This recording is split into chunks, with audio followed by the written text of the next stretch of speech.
નમસ્કાર વહાલા બાળકો, આજની ઓનલાઈન ક્લાસમાં તમારા સૌનું સ્વાગત છે। આજના વિડીયોમાં આપણે શીખીશું ગુજરાતી ધોરણ 8 દ્વિતીય સત્રનું કાવ્ય નંબર 13। કાવ્યનું નામ છે શરૂઆત કરીએ અને કવિનું નામ છે હર્ષ બ્રહ્મ ભટ્ટ। તો શરૂઆત કરીએ એટલે કે આપણે કંઈકથી સ્ટાર્ટ કરવાનું કહે છે।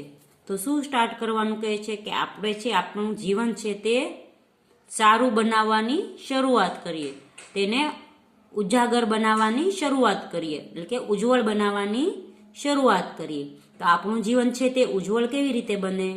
તો આપણે છે તે દુઃખોને હરાવવાનો પ્રયત્ન કરવાનો, દુઃખોથી હારીને બેસી નહીં રહેવાનું ને દુઃખોનો સામનો કરવાની આપણે શરૂઆત કરવાની, જેથી આપણું જીવન છે તે સુખમય બને અને આપણું જે બહારની સુંદરતા સાથે સાથે આપણી અંદરની સુંદરતા એટલે કે આપણું મન અને હૃદય પણ ખીલવવું જોઈએ, એટલે કે ખુશીથી મહેકવું જોઈએ। જો આપણે અંદરથી ખુશ હશું તો બહારનું આ વાતાવરણ ખુશ દેખાશે અને આપણે છે તે બધાને અનુકૂળ થઈને રહેવાની વાત કરવામાં આવી છે। બધાને અનુકૂળ થઈને રહેવાની શરૂઆત કરવી જોઈએ અને આપણે છે તે જગતને મહેકાવવું જોઈએ, જગતને મહેકાવવાની પણ શરૂઆત કરવી જોઈએ। તો આ નાનકડી અમથી ગઝલમાં ઘણું બધું કવિ કહી જાય છે કે આપણે આપણું જીવન કેવી રીતે જીવવું જોઈએ। આવનારી સૌ ખુશીની વાત કરીએ, એક નવી શરૂઆતની શરૂઆત કરીએ।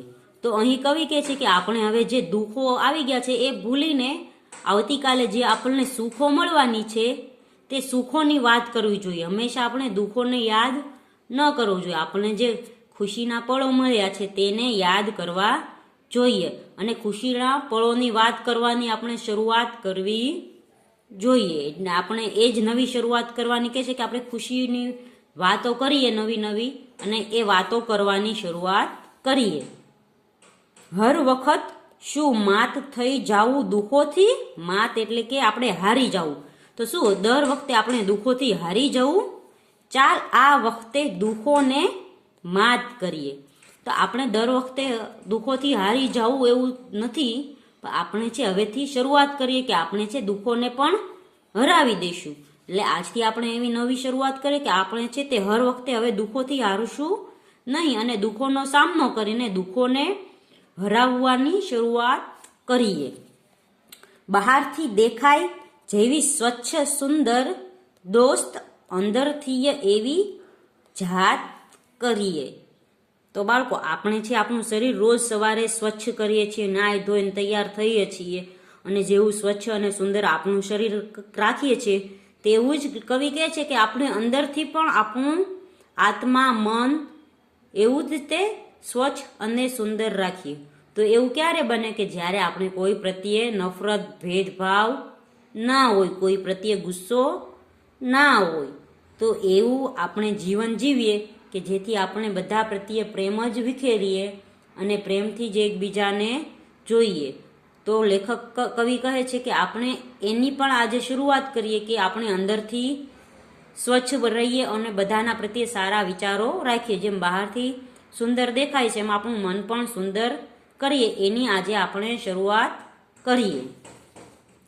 હોઈએ ત્યાં મહેકતું કરીએ બધુંએ, ઘર નગર આખું જગત રળિયાત કરીએ। રળિયાત એટલે કે સુંદર, એટલે કે આપણે ગમે ત્યાં જઈએ ત્યાં બધું એ મહેકતું રાખીએ। મહેકતું રાખીએ એટલે કે આપણે જ્યાં જઈએ ત્યાં બધાને આપણે ગમીએ, બધા આપણા વખાણ કરે।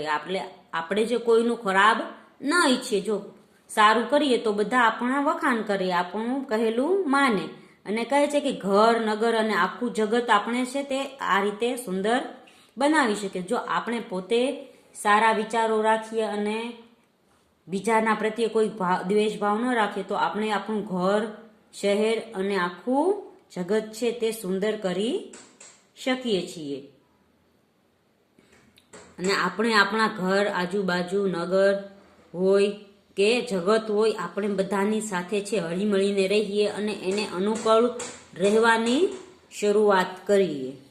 પછી છે જે મળ્યું એને કરી સૌથી સવાયું, આવનારી કાલને સોગાત કરીએ. સોગાત એટલે કે ભેટ, સવાયું એટલે કે બહુ જ સરસ. એટલે આપણને આજે જીવનમાં જે બી વસ્તુ મળી છે તે આપણા માટે બહુ જ સરસ છે એવું માનીને આપણે આવતીકાલને એ ભેટ કરીએ. એટલે કે આપણે આવતીકાલે પણ એવું જ વિચારીએ કે મારા જીવનમાં જેટલી વસ્તુ મને મળી છે તે બધી જ બહુ સરસ છે. જે વસ્તુઓ નથી મળી તેનો અફસોસ કરીને બેસી રહેવાનું કવિ કહેતા નથી. જે વસ્તુ મળી છે તે વસ્તુને માણવાનું અને તે વસ્તુથી ખુશ રહેવાનું કવિ કહે છે.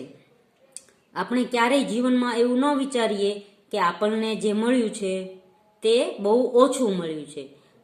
આપણે કોઈ જગ્યાએ જતા હોય તો કોઈકની પાસે ગાડી હોય ને આપણી પાસે ગાડી ન હોય તો આપણે એવું વિચારીએ કે કદાચ આપણી પાસે ગાડી હોય, પણ આપણે એવું ન વિચારીને આપણી પાસે જો સ્કૂટર હોય તો બી એવું રાખીએ કે જો આપણી પાસે સ્કૂટર તો છે, ભલે ગાડી ના હોય. એટલે આપણે એ જ સંતોષ માનવાનો કે ભગવાને જે આપણને દીધું છે, જે આપણી મહેનતનું છે તે સૌથી સારું છે અને એ આપણે આવતા કાલ સુધી અને વર્ષો વર્ષ સુધી એ ટકી રહે એ માટેની આપણે શરૂઆત કરીએ છીએ. આપણે છે તે બધા દુઃખોને ભૂલવાની શરૂઆત કરવી જોઈએ. તો કવિ છે એ આ કાવ્યમાં આપણને એ જ સમજાવવા માંગે છે કે આપણે ક્યારેય કોઈને ખરાબ કરવું નહીં અને આપણે છે હંમેશા ખુશીની વાત કરવી, કોઈ દિવસ દુઃખોની વાત કરવી નહીં. દુઃખોની વાત કરીએ તો આપણું મન ઉદાસ થઈ જાય. એટલા માટે આપણે દુઃખોની વાત ન કરવી અને દુઃખોથી હારવું નહીં. દુઃખોને આપણે હરાવવાનું શરૂઆત કરવાનું કવિ કહે છે. અને આપણી મન છે એ સ્વચ્છ અને સુંદર રાખવાનું કહે છે. જેમ આપણું શરીર સુંદર હોય તેવી રીતે મન પણ સુંદર રાખવાની અને સ્વચ્છ રાખવાની શરૂઆત કરીએ અને નગર, ઘર અને જગતને સુંદર રીતે સમજીએ અને એને અનુકૂળ રહીને રહેવાની પણ શરૂઆત કરીએ. અને ભગવાને જે આપણને દીધું છે તે બધું બરાબર દીધું છે અને તેને ભગવાનને આપણે કોઈ પણ આના વિશે કઈ શંકાથી જોવું ન જોઈએ. ભગવાને જે દીધું છે તે બધું બરાબર છે. જે માણસને જેટલું ભગવાન દે છે તે તેને યોગ્ય જ હોય છે. તો અહીં છે તે આપણને છે તે આજથી નવા જીવનની શરૂઆત કરવાનું કહી સૂચવે છે. તો બાળકો, અહીં કાવ્ય પૂર્ણ થાય છે. આવતા વિડીયોમાં આપણે આ કાવ્યનો અભ્યાસ શીખીશું. ત્યાં સુધી ગુડ બાય, ટેક કેર.